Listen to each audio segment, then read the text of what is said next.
Even when you feel low, you can still go. Even when you feel slow, you can still go. Even when there's no hope, you can still go. Go, go, go, go, go, go, go, go. So hi everyone, welcome to J chemistry team channel. अभी हम discuss करेंगे अपना memory based part physical chemistry का, आज के jam का paper का। अगर मैं ओवरऑल बात करूं तो जैम का पेपर आपका इस बार काफ़ी इजी आया था पिछले के कंपैरिजन में। और फिजिकल केमिस्ट्री में आपके जो भी आपके अगर न्यूमेरिकल्स थे, न्यूमेरिकल्स ज़्यादा कैलकुलेटिव थे ही नहीं, स्ट्रेट फॉरवर्ड थे, राइट। तो न्यूमेरिकल्स में भी ज़्यादा कोई कैलकुलेशन नहीं थी, तो ज़्यादा लेंथी भी नहीं था पेपर, ठीक है। और ओवरऑल पेपर भी आपका ईजी साइड पे था, बाकी क्वेश्चंस भी मैं कंसीडर करूँ तो। चलिए स्टार्ट करते हैं अपना डिस्कशन। तो देखो, सबसे पहले हम क्वेश्चन नंबर 1 देखते हैं। सो क्वेश्चन नंबर 1 में आपको क्या दिया हुआ था, जो आपके पास वेवलेंथ है वो आपकी जो इंटरप्लेनर सेपरेशन है उसके बराबर है, किसके, 1.54 एंगस्ट्रॉम के, for a first order diffraction. तो आपको एंगल पूछा हुआ है, तो सिंपली आप ब्रैग्स इक्वेशन यूज करोगे, 2d साइन थीटा आपका एन लैम्डा है, एन आपका 1 हो गया। सो ये लैम्डा के बराबर आ गया। अब इसमें आप देखो वैल्यू जो भी है दोनों बराबर, वो मेन बात है। सो मतलब d और लैम्डा आपका कैंसिल आउट हो गया। सो मीन्स आपका जो साइन ऑफ थीटा है that comes out to be 1/2। और किस एंगल के लिए 1/2 होता है उसका साइन, 30। तो आपका इसका आंसर आएगा 30 डिग्री, ठीक है। चलिए नेक्स्ट के देखते हैं अपना क्वेश्चन नंबर 2। इसमें आपको वेव फंक्शन दे रखा है इस फॉर्म का। इसमें इसका हमें कॉम्प्लेक्स कॉन्जुगेट पूछ रखा है, ठीक है। सो कॉम्प्लेक्स कॉन्जुगेट बेसिकली इसका क्या होगा, इस पूरे का कॉम्प्लेक्स कॉन्जुगेट। तो इसको हम क्या लिख सकते हैं, इसका कॉम्प्लेक्स कॉन्जुगेट और इसका। एन की हमें आइडेंटिटी नहीं पता, ठीक है, वो रियल है या इमेजिनरी है, सो उसको इस तरह एन स्टार की फॉर्म में लिख दिया, ठीक है। अब उसके बाद देखो यहाँ पे जब आप कॉम्प्लेक्स कॉन्जुगेट करोगे तो कुछ नहीं करना, जहाँ पे आपका आयोटा है, बिकॉज इमेजिनरी को उल्टा कर देता ना वो, सो आयोटा को माइनस ऑफ एयोटा। सो इसको हम क्या लिख सकते हो, माइनस ऑफ आयोटा की एक्स। और इसको क्या लिख सकते हो, आयोटा को माइनस ऑफ एयोटा लिखोगे, बार ऑलरेडी नेगेटिव है, तो यहाँ पे आपके पास क्या हो जाएगा, आयोटा की एक्स। तो इसको इस फॉर्म में लिख लो because they are adding. So आपके पास यहाँ पे क्या आएगा, एक्सपोनेंशियल ऑफ आयोटा की x plus exponential of minus of iota की x. So this is your psi, right. तो ये आपका आंसर था। चलिए उसके बाद नेक्स्ट देखते हैं। सो नेक्स्ट आपके पास है क्वेश्चन नंबर 3। उसमें क्या था, द चेंज इन वॉल्यूम हमने किया है, ठीक है। हमने रिएक्शन वेसल का वॉल्यूम चेंज कर दिया। हमें बताना है कौन सा रिएक्शन आपका अनइफेक्टेड रहेगा। तो बेसिकली चैटले प्रिंसिपल पे बेस्ड था, आपको वो वाला रिएक्शन चूज करना था जिसका जो आपका डेल्टा एन गैसियस है दैट इज 0, ठीक है। बिकॉज आपने वॉल्यूम चेंज किया मतलब आपने प्रेशर चेंज किया, और आपको पता है जब आप प्रेशर चेंज करते हो, जैसे से फॉर एग्जांपल आपने प्रेशर बढ़ा दिया, तो जहाँ पे आपके गैसियस मोल्स डिक्रीज कर रहे हैं उस साइड आप शिफ्ट करते हो। अब जहाँ पे आपके पास जो ओवरऑल डेल्टा एन गैसियस ही 0 है, वो ये वाला रिएक्शन है, यहाँ पे 1, यहाँ पे 1 और यहाँ पे 2। So it is 2 - 1 + 1। गैसियस ध्यान से देखना था इसमें। सो आपके पास यहाँ पे क्या आएगा, 2 - 2, सो दिस विल बी 0। तो ये वाला आपका रिएक्शन था जो अनइफेक्टेड रहेगा, कहीं भी शिफ्ट नहीं होगा। उसके बाद क्वेश्चन नंबर 4 देखो, the ratio of the osmotic pressure of 0.01 molar barium chloride and 0.005 molar NaCl। तो बहुत ही सिंपल था, वांट ऑफ फैक्टर का कॉन्सेप्ट आपने यूज़ करना था। इनकी कंप्लीट डिसोसिएशन दी हुई थी। सो आपको पता है आई आपका किसके इक्वल होता है, 1 + n-1 इंटू अल्फा के। और जब आपका अल्फा 1 है मतलब कंप्लीट डिसोसिएशन है, सो ये किसके इक्वल आ जाता है, 1 + n-1 मतलब n के, कि जितने वो आयंस देगा ऑन डिसोसिएशन। तो बेरियम क्लोराइड के केस में आपके पास 3 आयंस आएंगे, 2 barium, 1 barium ion, 2 chloride ion. So इसका आपके पास आई किसके इक्वल हो गया, 3 के। और NaCl के केस में आपका आई किसके इक्वल आ गया, 2 के, ठीक है। तो आप लगा लो। सो आपके पास क्या आएगा, पाई आपका होता है I इंटू CRT। तो टेम्परेचर सेम है, I और C वाला फैक्टर ही बचा। सो आपके पास क्या आ गया, pi for the barium chloride ratio divided by pi for the NaCl। तो ये आपके पास किसके इक्वल आ गया, इसका पाई, इसका जो I है दैट इज 3, इसका आपके पास इज 2। इसकी कंसंट्रेशन हमें दी हुई है 0.01 और इसकी कितनी दी हुई है, 0.005। तो सिंपल है। तो आपके पास कितना आ गया, 3/2। यहाँ पे आ गया आपका 10/5। तो ये 2 किससे कैंसिल, तो आपके पास था इसका आंसर 3:1। ठीक है, चलिए उसके बाद क्वेश्चन नंबर 5 देखते हैं, the graph of n versus the frequency. ठीक है, अब ये थोड़ा सा अच्छा क्वेश्चन था। ठीक है, फोटो इलेक्ट्रिक इफेक्ट में से था, इसमें आपको बेसिक पता होना चाहिए कि जो आपके पास जो नंबर है, this is basically the number, ठीक है ना, नंबर ऑफ फोटो इलेक्ट्रॉन्स। ये जो आपके पास नंबर ऑफ फोटो इलेक्ट्रॉन्स हैं, ये किस पे डिपेंड करते हैं, ऑन इंटेंसिटी। ठीक है, नंबर ऑफ फोटो इलेक्ट्रॉन्स मतलब current, and this is proportional to the intensity, right. ये फ्रीक्वेंसी पे डिपेंड नहीं करते, बट आपकी फ्रीक्वेंसी थ्रेशोल्ड से ज़्यादा होनी चाहिए, तभी आपके फोटो इलेक्ट्रॉन्स इमिट होंगे और कुछ नॉन जीरो करंट आएगा। अब इस केस में देखो, आपका ग्राफ जब आपकी फ्रीक्वेंसी थ्रेशोल्ड से पहले है, सो थ्रेशोल्ड से पहले तो आपके पास number of photo electrons will be zero, क्योंकि इजेक्शन होगी नहीं, ठीक है ना। और जब आपके पास जो फ्रीक्वेंसी है वो थ्रेशोल्ड से ज़्यादा होगी, तब आपके पास इजेक्शन होगी। अब वो केवल और केवल आपका इंटेंसिटी पे डिपेंड करता है, और आपको एक लाइन दी हुई थी स्टेटमेंट पे, दैट इसके बाद जितनी भी फ्रीक्वेंसीज हैं all have same intensity of light incident, ठीक है ना। सो इंटेंसिटी सेम है, उससे होगा क्या कि new greater than new not पे ही आपको फोटो इलेक्ट्रिक इफेक्ट दिखेगा, फोटो इलेक्ट्रॉन्स इमिट होंगे, बट फ्रीक्वेंसी बढ़ाने से उनका नंबर नहीं बढ़ेगा, क्योंकि सभी के लिए इंटेंसिटी सेम रखी हुई है, ठीक है। तो बढ़ेगा क्या, स्टॉपिंग पोटेंशियल, ठीक है, वो फ्रीक्वेंसी पे डिपेंड करता है। तो आपका correct graph was this one. उसके बाद 6 क्वेश्चन देखते हैं, तो mobility of ions at 298 kelvin, ठीक है। अब इसमें देखो, अगर आपके पास सिल्वर और पोटाशियम में आपको फ़र्क नहीं भी पता था, तब भी आपका क्वेश्चन हो जाना था, बिकॉज हमें पता है ये किस पे डिपेंड करती है मोबिलिटी, उनके हाइड्रेटेड साइज पे, ठीक है। और आपको पता है कि मैक्सिमम पोलराइजिंग पावर आपकी लिथियम प्लस की है, उसका साइज छोटा है, तो उसका हाइड्रेटेड साइज सबसे बड़ा होगा, ठीक है। सो हाइड्रेटेड साइज आपका लिथियम का सबसे बड़ा है, ऑल्दो पोटाशियम प्लस का आयनिक साइज बड़ा है, बट हाइड्रेटेड छोटा है लिथियम प्लस से, बिकॉज लिथियम छोटा है तो उसने अपने अराउंड काफ़ी ज़्यादा बड़ा हाइड्रेशन स्फीयर अपने अराउंड रखा हुआ है, ठीक है। सो हाइड्रेटेड साइज आपके पास लिथियम का है, देन सोडियम का है, देन Ag प्लस का है, एंड देन पोटाशियम प्लस का है, ठीक है। Just on the basis of ionic size हम हाइड्रेटेड साइज ऐसे लिख सकते हैं, उसका उल्टा। अब इन दोनों में फ़र्क क्या है, देखो जो आपके पास Ag प्लस है ना, उसकी जो पोलराइजिंग पावर है वो ज़्यादा है, ठीक है। तो ये आप पढ़ते भी हो, क्यों ज़्यादा होती है इसकी, because of pseudo noble gas configuration, ठीक है ना। Ag प्लस के केस में आपके पास क्या है, आपके पास इस तरह की कॉन्फ़िगरेशन आएगी 4d10, तो ये एक सूडो इनर्ट गैस कॉन्फ़िगरेशन है, जिस कारण ये मोर पोलराइजिंग है। तो उसके कारण क्या होगा कि नेट हाइड्रेटेड साइज इस तरह होगा, तो मोबिलिटी आपकी साइज के इन्वर्सली प्रोपोर्शनल है, तो वो इस तरह होगी, ठीक है। तो आपका ये वाला आंसर आएगा। चलिए उसके बाद नेक्स्ट क्वेश्चन देखते हैं, क्वेश्चन नंबर 7। ये थर्मोडायनेमिक्स से था क्वेश्चन, था तो बेसिक ही। अब इसमें हमें क्या करना है, बेसिकली आपको एक साइक्लिक प्रोसेस दिया हुआ है, और साइक्लिक भी आपको किस तरह का दिया हुआ है, इट्स अ क्लॉकवाइज प्रोसेस, ठीक है। अब आपको पता है कि जब भी आपका प्रोसेस क्लॉकवाइज हो, देखो वर्क डन इस केस में आएगा क्या, वर्क डन इसमें area enclose by the curve आएगा, राइट। और क्लॉकवाइज के लिए आपका वर्क डन क्या होता है, नेगेटिव, ठीक है। सो वर्क डन नेगेटिव का मतलब है कि work is done by the system, ठीक है, work is done by the system.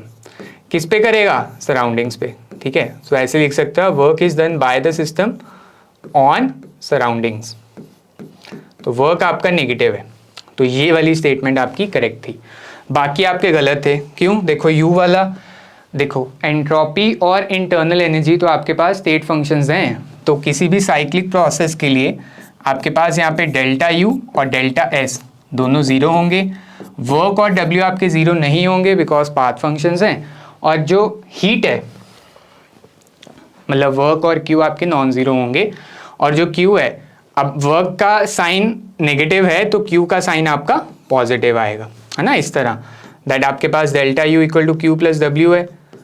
So Q plus W आपके पास ज़ीरो है, तो दोनों का साइन एक दूसरे के उल्टा आएगा, है ना, ये तो आपको पता ही है। सो वो भी स्टेटमेंट गलत थी जिसमें क्यू ज़ीरो दे रखा था, तो ए स्टेटमेंट करेक्ट। उसके बाद नेक्स्ट क्वेश्चन देखते हैं, क्वेश्चन नंबर 8। उसमें आपके पास इस तरह का रिएक्शन दे रखा है, सेल रिएक्शन, ठीक है। आपको दिया हुआ है कि ई सेल ज़ीरो हो गई, तो दिमाग में आता है कि इक्विलिब्रियम रीच हो गया होगा, राइट। तो आपके पास यहाँ पे क्या है, this will be E cell is equal to E naught cell, Nernst's equation use कर लो। So this is equal to minus of R T, N आपका 1 हो गया, एक इलेक्ट्रॉन का चेंज आ रहा है ना दोनों में। सो आपके पास एन एफ, एन आपका 1 है, ठीक है। और यहाँ पे आपके पास क्या आएगा, देखो एल एन ऑफ एक्टिविटी के इन टर्म्स, इसकी activity observing this reaction divided by P plus की एक्टिविटी, राइट। तो अब यहाँ पे ई सेल को 0 कर दो, ई नॉट, हाँ ई सेल को 0 कर दो, सो ये आपका 0 हो गया। सो उससे आपके पास जो ई नॉट सेल आ गया that comes out to be R T by F, L N of put कर दो, एक्टिविटी आपको क्यू प्लस की दी हुई है 1, सॉलिड्स की तो वैसे 1 होती है, तो इसकी क्यू प्लस की 1 है, पी प्लस की 2 है, सो ये हो गया, अंदर रेसिप्रोकल कर देंगे तो आंसर आ गया minus of R T by F L N of 2, ठीक है। तो ये आंसर। चलिए क्वेश्चन नंबर 9 देखते हैं।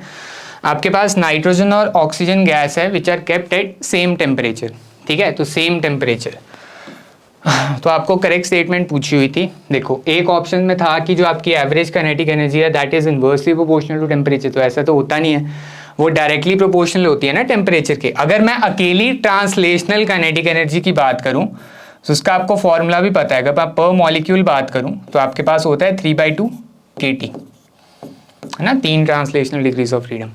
मेन बात क्या है कि आपके पास this is directly proportional to temperature, और अगर सेम टेम्परेचर पे रखा हुआ है तो दोनों की जो एवरेज काइनेटिक एनर्जी होगी दैट विल बी इक्वल, ठीक है। तो ये जैसे पर मॉलिक्यूल है तो आपके पास आंसर भी यही था कि average kinetic energy same, right. बाकी देखो ये वाला ऑप्शन गलत था, इसमें क्या दिया हुआ था कि एवरेज वेलोसिटी आपकी ऑक्सीजन की ज़्यादा है, वो थोड़ी ना हो सकता है। आपको पता है जो आपकी एवरेज वेलोसिटी होती है वो होती है आपकी √8RT divided by πm,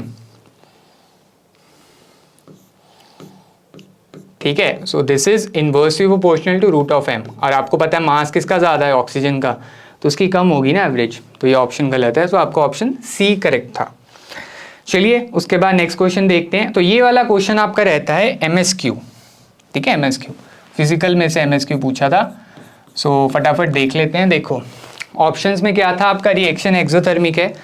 so exothermic के केस में आपको पता है कि आपका इक्विलिब्रियम कांस्टेंट टेम्परेचर डिपेंडेंट होता है, तो टेम्परेचर बढ़ाने से आपके Kp की वैल्यू डिक्रीज करेगी। आपको ग्राफ भी पता है दैट यहाँ पे आपके पास ln ऑफ Kp का ग्राफ अगेंस्ट 1/t, तो आपके पास कुछ ऐसा आता है, ठीक है। तो दिस डिनोट्स के आपका K डिक्रीज कर रहा है।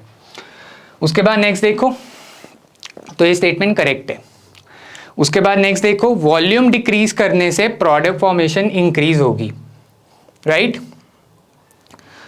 तो अगर आप वॉल्यूम डिक्रीज करोगे मतलब आप प्रेशर इंक्रीज कर रहे हो, तो आपका रिएक्शन किस साइड जाएगा, जहां पे आपके number of gaseous moles decrease कर रहे हैं। तो आपको पता है वो आपके नंबर ऑफ गैसेज ही हैं सारी, ठीक है। सो 2 यहाँ पे 3 है नंबर ऑफ गैसियस मोल्स, वो 2 की तरफ जा रहे हैं तो डिक्रीज हो रहे हैं। So it will increase the product formation, ये भी करेक्ट है। चलिए उसके बाद नेक्स्ट देखो, at equilibrium the catalyst added increases the product concentration, तो बिल्कुल ही गलत है। आपको पता है कैटलिस्ट इक्विलिब्रियम कॉम्पोजिशन को इफेक्ट नहीं करता, तो ये रॉन्ग हो गया। उसके बाद देखो प्रेशर बढ़ाया तो Kp की वैल्यू इंक्रीज होगी, गलत।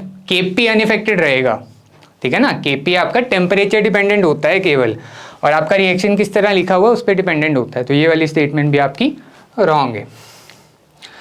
तो करेक्ट स्टेटमेंट्स आप देख सकते हो आपकी A एंड B है। उसके बाद नेक्स्ट देखो MSQ, आपके पास आइडियल गैस के लिए दिया हुआ है। सो आइडियल गैस के लिए देखो ऑप्शन नंबर A, आपके पास del U with respect to del V, del T at constant V, so this is CV, और CV तो आपकी पॉजिटिव ही होती है ना किसी गैस के लिए। मोनोटॉमिक के लिए 3/2R है ना, डायटोमिक के लिए 5/2R, तो इस तरह इट इज पॉजिटिव, तो पॉजिटिव तो ये करेक्ट है। आगे देखो del P with respect to del T at constant V। अब आपको पता है, नीचे लिख लेता हूँ, तो आपको पता है जो प्रेशर है वो आपका किसके इक्वल होगा, RT/V के, और एन आइडियल गैस। सो आपके पास क्या है, del P with respect to del T at constant V, so ये आपके पास किसके इक्वल आएगा, R/V के, तो ये पॉजिटिव आएगा, ये भी कहीं सही है। उसके बाद देखो del U with respect to del V at constant T, ये तो बहुत फेमस है, ये आपका इंटरनल प्रेशर है, और इंटरनल प्रेशर आपका 0 होता है, वो आप प्रूव भी कर सकते हो बहुत easily. From first thermodynamic equation of state, है ना, वो आपका किसके इक्वल होता है, pi T del P with respect to del T at constant V minus of P, वो तो आपने निकाल लिया। So this is R T by V minus of pressure भी आपका R T by V, so this is zero, right. तो उसमें कोई शक नहीं, पता ही है इंटरनल प्रेशर जीरो होता है। और लास्ट वाला देखो, लास्ट वाला आपका गलत है, बिकॉज इस केस में आपका जो वॉल्यूम है that is equal to R T by P. तो अगर आप प्रेशर के विद रिस्पेक्ट टू इसको डेरिवेट करोगे तो आपके पास यहाँ पे कितना आएगा, minus of R T by P square, ठीक है। तो नेगेटिव आ गया ना यहाँ पे, तो दिस विल बी नेगेटिव, तो दिस इज रॉन्ग। चलो नेक्स्ट देखो, नेक्स्ट आपको लैंगमेयर असम्पशंस पूछ रखी थी एमएसक्यू में, और ये बहुत इंपॉर्टेंट, हम तो करते ही हैं। दैट लैंगमेयर के केस में all sides are identical, definitely सारी साइड्स आपकी सरफेस पे आइडेंटिकल होती हैं। R A equal to R D, मतलब rate of adsorption is equal to rate of desorption, तो ये भी करेक्ट है। हम उन्हीं को तो इक्वेट करते हैं ना, जैसे आपके पास कोई गैस है वो एड्सॉर्ब हो रही है, राइट। तो इस केस में हम क्या करते हैं, आपके पास यहाँ पे रेट कांस्टेंट के ए, यहाँ पे के D, so you have K A into 1 minus theta into इसका pressure, this is equal to K D into theta. तो ये आप रेट से तो इक्वेट करते हो, राइट। सो ये भी करेक्ट है। उसके बाद देखो ये वाली स्टेटमेंट इनकरेक्ट है, adsorption at one site enhances the adsorption at neighbouring site, गलत, इट डज नॉट। हम क्या बोलते हैं कि probability of adsorption at one site is independent of the probability of adsorption at the other site. Reason, adsorbate जो adsorb हो चुके हैं ना मॉलिक्यूल्स, वो एक दूसरे के साथ इंटरेक्ट नहीं करते, ये असम्पशन है, तो ये गलत हो गया। उसके बाद देखो adsorption is limited to monolayer, definitely इसको मोनोलेयर आइसोथर्मी तो बोलते हैं, राइट। सो ये वाली स्टेटमेंट करेक्ट है। सो यहाँ पे सी इनकरेक्ट है, केवल ए बी और डी आपकी करेक्ट स्टेटमेंट्स हैं एमएसक्यू में। सो ये तीन आपके एमएसक्यूज थे। उसके बाद नेक्स्ट देखते हैं, नेक्स्ट आपके पास एनएटी।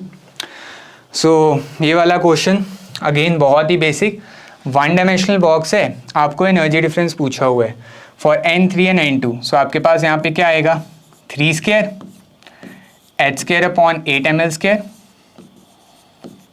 माइनस यहाँ पे 2 square h square upon 8 ml square.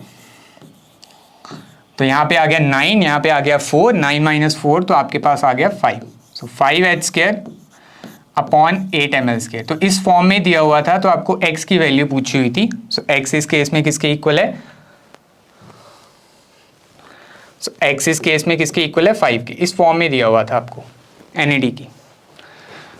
उसके बाद नेक्स्ट देखो क्वेश्चन नंबर 14। अब ये थोड़ा मैथमेटिक्स के रिलेटेड क्वेश्चन था, बहुत सिंपल था, आपको इसका मैक्सिमा ढूंढना था किस x पे आएगा। तो सिंपली आप क्या करते हो, इसको डेरिवेट कर देते हो। सो इसको जब मैं डेरिवेट करूंगा विद रिस्पेक्ट टू x और फिर 0 पुट कर दूंगा, तो उसके कॉरेस्पॉन्डिंग मेरे पास x की वैल्यू आ जाएगी, है ना, जिस पे आपका फंक्शन मैक्सिमम है। तो इसको डेरिवेट कर दो। सो आपके पास आएगा एक्सपोनेंशियल ऑफ -2 x माइनस 1 का होल स्क्वायर इंटू अंदर वाली चीज़ का डेरिवेटिव। तो -2 तो एज इट इज, इस वाली चीज़ का डेरिवेटिव करोगे तो 2 इंटू एक्स माइनस 1 की पावर 1 और अंदर वाली चीज़ का डेरिवेटिव 1, ठीक है। तो आपके पास क्या बना, you will have -4 into X minus 1 exponential of -2 x minus 1 का whole square. So this is equal to 0। तो स्टूडेंट 0 कब होगा, ऑब्वियसली जब आपका x माइनस 1 0 होगा। सो x माइनस 1 जब 0 होगा, मतलब जब आपका x 1 होगा, तब आपका मैक्सिमा आएगा इस कर्व में, राइट। तो आपका आंसर था x equal to 1, integer type. चलो उसके बाद नेक्स्ट अगेन बहुत ही basic question, zero order reaction दिया हुआ था, हाफ लाइफ आपको दी हुई थी 30 मिनट्स, आपको टाइम ऑफ कंप्लीशन निकालना था। अब इस केस में आपको पता ही है जीरो ऑर्डर में ये आपके पास किसके इक्वल होता है, this is equal to initial concentration divided by 2K, और ये किसके इक्वल होता है, initial concentration divided by K, मतलब इसका डबल, इसका डबल मतलब 60 मिनट्स, ठीक है। इसका डबल मतलब आपके पास जो टाइम ऑफ कंप्लीशन आएगा दैट विल बी 60 मिनट्स। तो ये आपका सिंपल इंटीजर टाइप में था। उसके बाद ये वाला क्वेश्चन देखो, ये भी आपने किया ही होता है क्वेश्चन, ठीक है ना। इसमें आपको पैकिंग एफिशिएंसी निकालनी है परसेंटेज में। तो बेसिकली ये किसके इक्वल होगा, यहाँ पे कितना एरिया ऑक्यूपाइड है, ठीक है, यहाँ पे लिख दो area occupied over total area,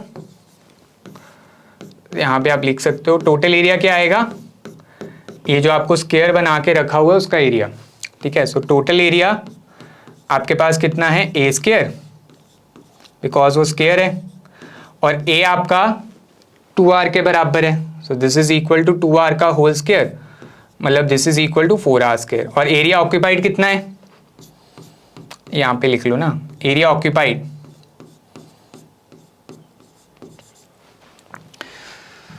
तो इसमें देखो ये वाले एरिया ऑक्यूपाई कर रहे हैं ना, सो ये टोटल एरिया का 1/4 है, बिकॉज यहाँ पे 90 डिग्री एंगल बन रहा है, टोटल एंगल 360 है। So 90 divided by 360 into pi R square इनका एरिया, सो इनका एरिया है pi R square divided by 4, ठीक है।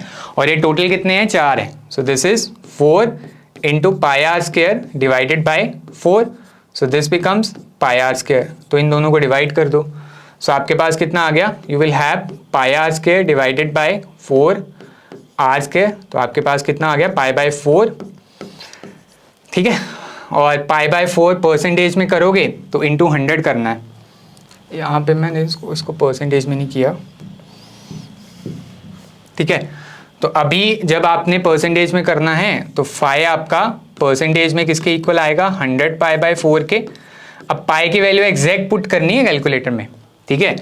तो वहां पे आपके पास फिर आंसर आएगा इसका 79%, ठीक है। 78.5 आता है, तो आपने इसको राउंड ऑफ करना है टू नियरेस्ट इंटीजर, तो आपका 79%, ठीक है। चलिए नेक्स्ट देखो, क्वेश्चन नंबर 17, आपको टोटल प्रेशर दे रखा है 0.3 बार, बेंजीन का प्योर स्टेट में दे रखा है 0.5, टॉलुइन का प्योर में दे रखा है 0.2।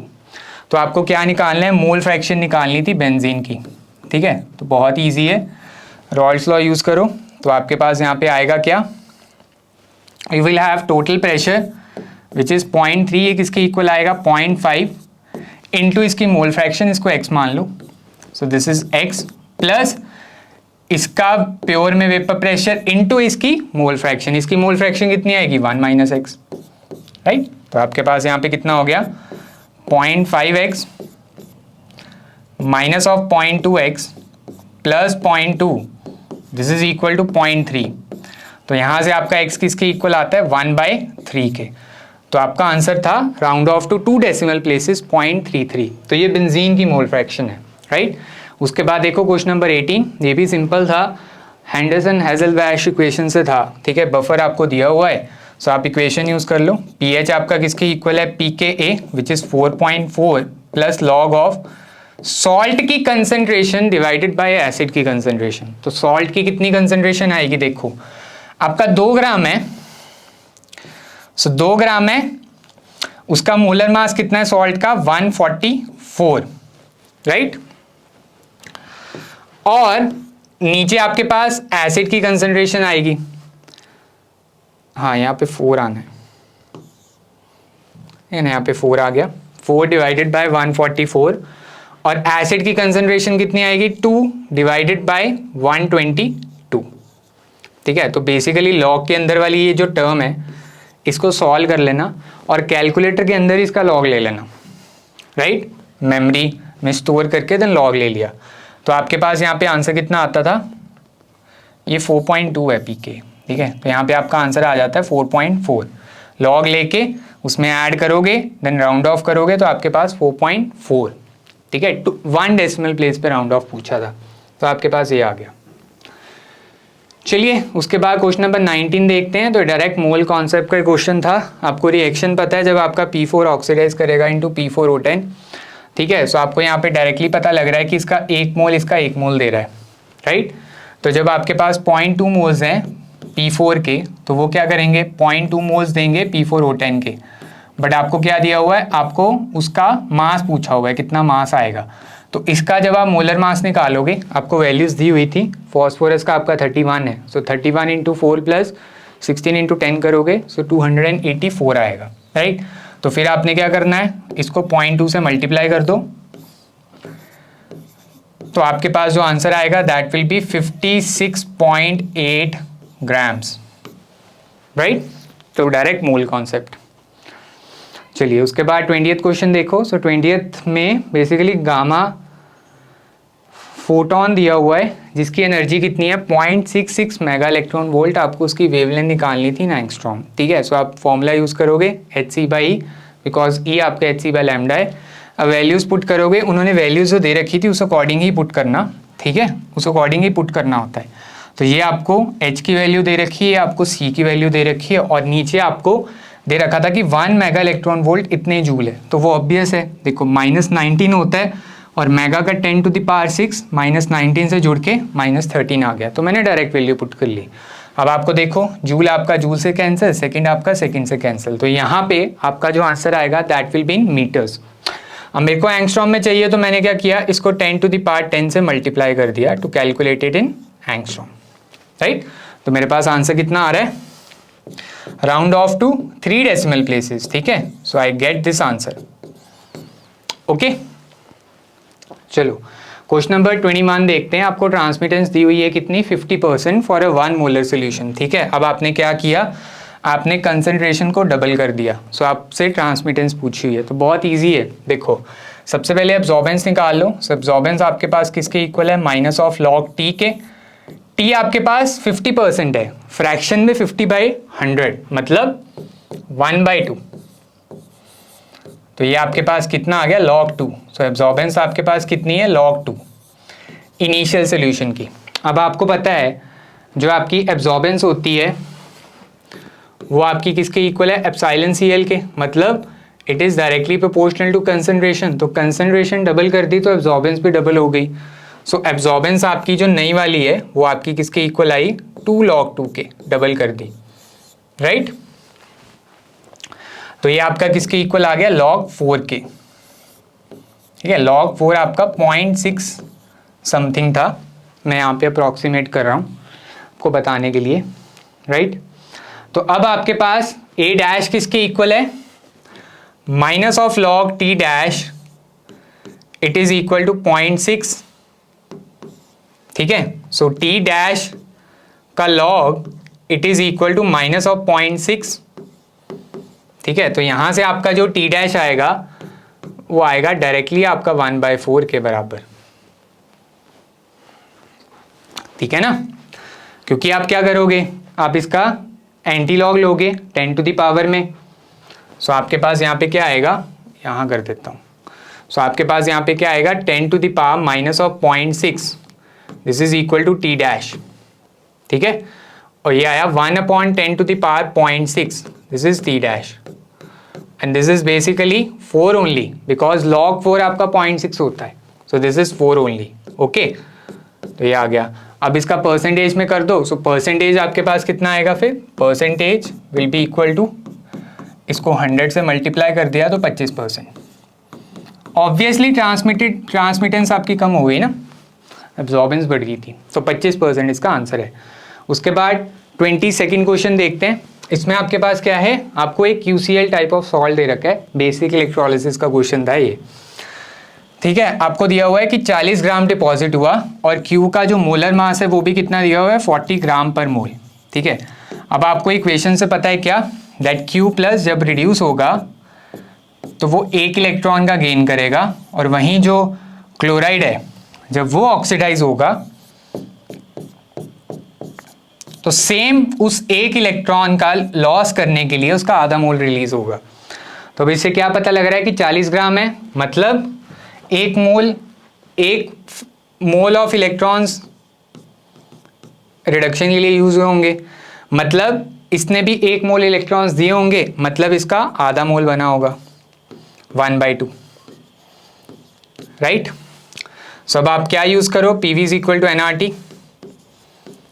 आपको वॉल्यूम पूछा हुआ है, सो वॉल्यूम आपका आएगा nRT/P, यहाँ पे वैल्यूज पुट कर लेना। सो वैल्यूज आपको ये है, सो ये 0.5 है, R की वैल्यू आपको दी हुई थी 0.082 जैसे होती है लीटर एटमॉस्फेयर, ठीक है, पर मोल पर केल्विन।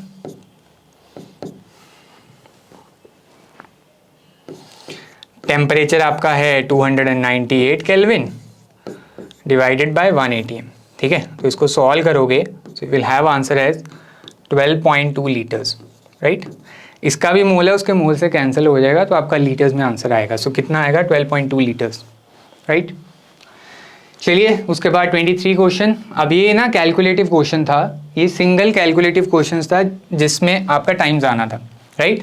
अब इसमें बेसिकली एवरेज एटॉमिक मास पूछा हुआ है, तो वो कैसे करते हैं, जो भी आपकी परसेंटेज अबंडेंस है उसको फ्रैक्शन में लेके मल्टीप्लाई करते हैं उसके एटॉमिक मास से, जिसकी अबंडेंस उतनी है, राइट। सो आपको यहाँ पे 3 आइसोटोप्स दे रखे हैं, तीनों की अबंडेंस दे रखी है, तो फ्रैक्शन में ले आओ और मल्टीप्लाई करते जाओ। तो ये मल्टीप्लाई करना, ये मल्टीप्लाई करना, ये मल्टीप्लाई करना, फिर ऐड ऑन करना एंड देन आपको राउंड ऑफ करना था टू 3 डेसिमल प्लेसेस, ठीक है। अब इसमें आपको कैलकुलेटर थोड़ा सही से यूज़ करना था, है ना। वो जो फंक्शंस होते हैं आपके MR वाले, मेमोरी रिकॉल, मेमोरी स्टोर, उससे थोड़ा अच्छे से हो पाता, राइट, वरना आपको और टाइम जाता। तो आपके पास जो आंसर आएगा दैट विल बी दिस। और वो हमने आपको वैसी वीडियो आपको अब हमारे चैनल पे भी मिल जाएगी, ठीक है ना। सो वैसे आपने देखी भी होगी, उससे बहुत तेज़ हो जाता है। चलो नेक्स्ट देखो, अब ये थर्मोडायनेमिक्स से क्वेश्चन है, सिंपल है, बहुत ही सिंपल क्वेश्चन है ये, ठीक है। इसमें आपको क्या करना है, 2 रिएक्शंस दिए इसकी एंथैल्पी, तो अब ये साफ पता लग रहा है जब आप इन दोनों रिएक्शंस को ऐड करोगे तो साफ आपको ऊपर वाला रिएक्शन मिल जाएगा। देखो ये इससे कैंसिल हो रहा है, ये 1/2 है, ये 1 है, तो ये 1 माइनस 1/2 नेट 1/2 आपका वहाँ पे आएगा, ठीक है। सो आप इनको ऐड करोगे, so you will have the given reaction, right. So enthalpy change क्या होगा, दोनों का एडिशन, हेसेस लॉ से। सो आपकी एंथैल्पी चेंज नेट कितनी आएगी, so this will be equal to minus of 393.5 plus 283, तो आपके पास कितना आ गया, माइनस 110.5 किलो जूल पर मोल। अब ये माइनस ज़रूर डालना है वहाँ पे, वरना नंबर नहीं मिलेंगे। चलो नेक्स्ट, अब 25th क्वेश्चन है। अब ये भी बहुत ही सिंपल क्वेश्चन था, इसमें आपके पास HA एसिड है, उसका 0.1 मोलर है, तो उसका pH कितना है 2। अब आपको पता है कि जब ये HA एसिड डिसोसिएट करेगा into H+ and A negative, तो अल्फा के इन टर्म्स आपके पास ये कितना बनता है, C अल्फा, ये भी C अल्फा, और ये कितना बचता है, C × 1 माइनस अल्फा, राइट। सो आपको C अल्फा किसके इक्वल दिया हुआ है, H+ की कंसेंट्रेशन, सो मतलब this is equal to 10 to the power minus of pH and this is equal to 10 to the power minus of 2। तो वहां से आप अल्फा ढूंढ लोगे, कितना आएगा, डिवाइडेड बाय C आपका कितना है 10 to the power minus of 1, तो अल्फा आ गया आपका 10 to the power minus of 1, right. अब आपको पता है जो आपका K है बाय ऑसवर्ल्ड डाइल्यूशन लॉ, वो आपका किसके इक्वल है, C alpha square upon 1 minus alpha, right. तो आपके पास यहाँ पे कितना आ गया, C है 10 to the power minus of 1, ये है 10 to the power minus of 1, तो स्क्वायर कर दिया minus of 2 divided by 1 minus of 0.1, ठीक है। तो ये आ गया आपके पास, इसको 0.1 लिख लो, इसको 0.9 लिख लो, into 10 to the power minus of 2, तो आपके पास आ गया 1/9 into 10 to the power minus of 2। So this comes out to be your Ka, right. अब इसके बाद Pk निकालना था इसका, सो Pk आपके पास क्या होगा, नेगेटिव लॉगरिथम ऑफ दिस,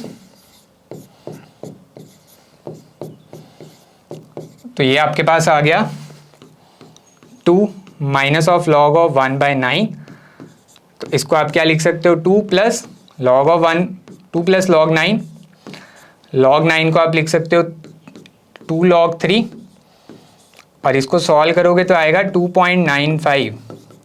अब उन्होंने बोला था round off to 1 decimal place, तो आपका डायरेक्ट आपके पास कितना आ गया 3.0, राइट। आप यहाँ पे अल्फा निगलेक्ट करके भी आपका डायरेक्ट 3 आएगा, बट हम थोड़ा सही से सॉल्व करेंगे, उसके बाद राउंड ऑफ करेंगे। तो आपका आंसर कितना है यहाँ पे, Pk विल बी 3, ठीक है। तो इसी के साथ आपके जो फिजिकल के सॉल्यूशंस हैं वो ख़त्म होते हैं, ठीक है। उसके बाद आपको जो नेक्स्ट सॉल्यूशंस देखने को मिलेंगे और फिजिकल वाला यहाँ पे आपका पार्ट ख़त्म होता है। So happy learning.